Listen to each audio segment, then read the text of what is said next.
Alright, so welcome back again. My name is Jesse, and in this wonderful and exciting tutorial, we'll be exploring a very powerful platform called WorldMonitor. So as the name goes, WorldMonitor is a platform that allows you to be able to monitor whatever that is happening in the world, right? So it's very, very useful. It's similar to platforms that are used by high intelligence agents like FBI, CIA, JPA, and all of these wonderful platform institutions. Let's see what it does. So the idea behind WorldMonitor is to collect and aggregate information from all different aspects of the world in different situations in one platform, right? So it's just like a very powerful monitoring platform. So we have the map here, as you can see from here. We have some live cameras, we have some AI insights, some AI strategic outcome, something like how Palantir will be using, right?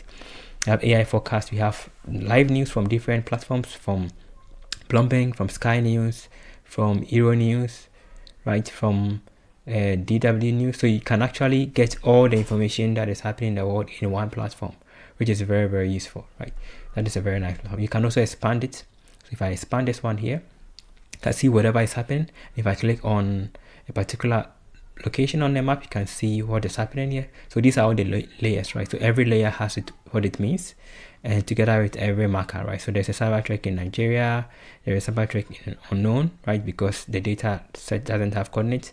Then there's also some in here, right? So it's a very nice platform. You can switch from the 2D to the 3D, which makes it nice, right? Similar to what we have on Useful Base, right? So Useful Base also have something like that. If I go to Useful Base, we have something like that, right? If I go to here, so Useful Base has something like this, right? This is for all FM stations around the globe. But with WorldMonitor, right, you have all of these features, right? You can actually go around the board. Let's reduce it to 2D. Got it? And then let's bring it down.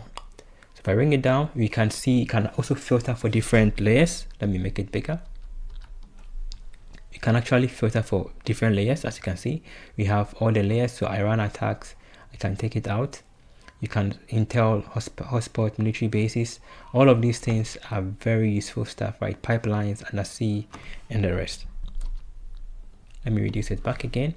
And as you can see from down, you can see what happened with Trump, the news on Trump here, right? And you can see what happened here. Then you can also switch on from the news option here to the live cams. So these are live cams. If I expand it, we have live cams all over the world. So we have live cams in Tehran. These are from Tehran live cams to see what is happening there. We also have some live cams that is being streamed from YouTube, right? So there is some from YouTube in Israel, in Tehran, right, because of the conflict some time ago, and then some other places in the world, right? So Israel, Iran, Syria, and then Middle East, right? So these are all live cams that are coming from YouTube, right? So you can actually get it on YouTube. If I go to YouTube, you can actually see. So it's pulling, right? So aggregating all of this information in one place, right? So that you don't need to go there. They aggregate and bring it together. This is a very nice platform, right? So let's lift. You can also switch in case you don't want Iran. You can just switch to all of the world. So you can see from Jerusalem what is being monitored, from Tehran, from Washington, right? And then from the news, the current news, you can move to, let's say, Americas. What is happening in America? So this is Times Square, Washington DC, and then I think it's Miami. And you can also switch to Europe. We have Paris, Odessa, St. Petersburg, and then I think this is for Kyiv, right? So that is a very nice platform that allows you to have more information on what is happening in the world, right? Very cool. So it's just an aggregator. So aggregating all the information that are happening in the world. Now let's move on from here to something like space, right? You can also go to space and see what is happening. So this is the ISS, and there is also NASA TV, Space TV. All of these things are on YouTube, but it's bringing all of them together. That's the main idea, right? Just to collect all information from different sources and then bring them into one location so that you don't need to move around, right? Perfect. Let's move on from here. I just hide this and go back to our normal board. So there's an AI insight board. There's a forecasting. You can also see what is happening in supply chains. You can see politics. You can see military. You can also see strategic risk.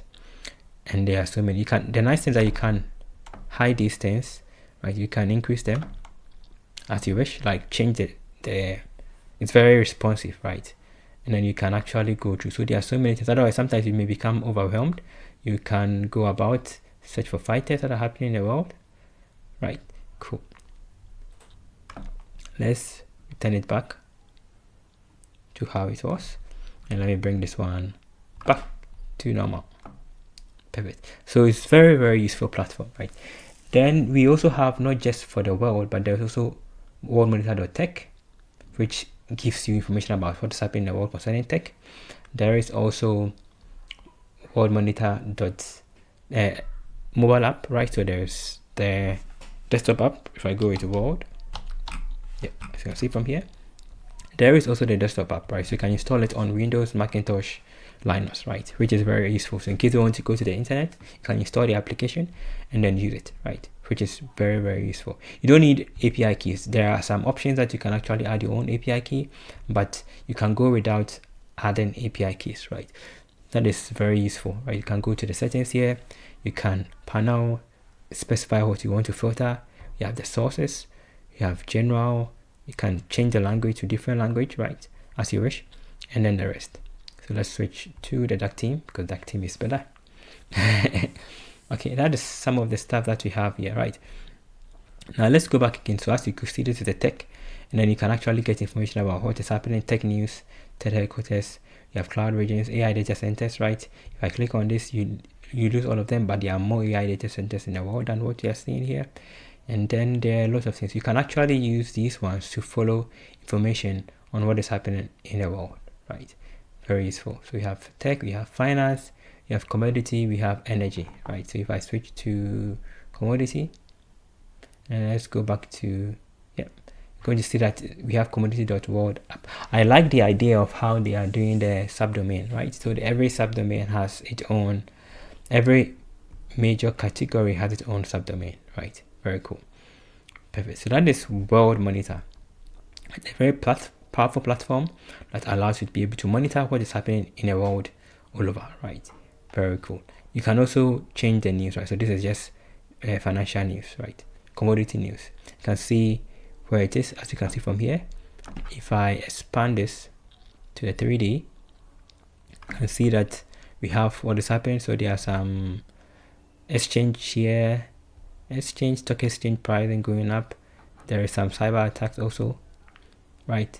And the rest, right? You can see what is happening in the world. So Europe has some stuff there. There is some in the east coast of US. And then if I go to China, there must be some stuff there, right? Very cool. Let's go back to the normal one. Got it? And then let's reduce it, right? So this gives us more information on what is happening in the world.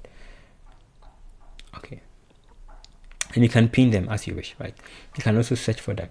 So in case you want to see what is happening, you can go to the official website here, not the official website, but on GitHub. It's on GitHub, which is very useful.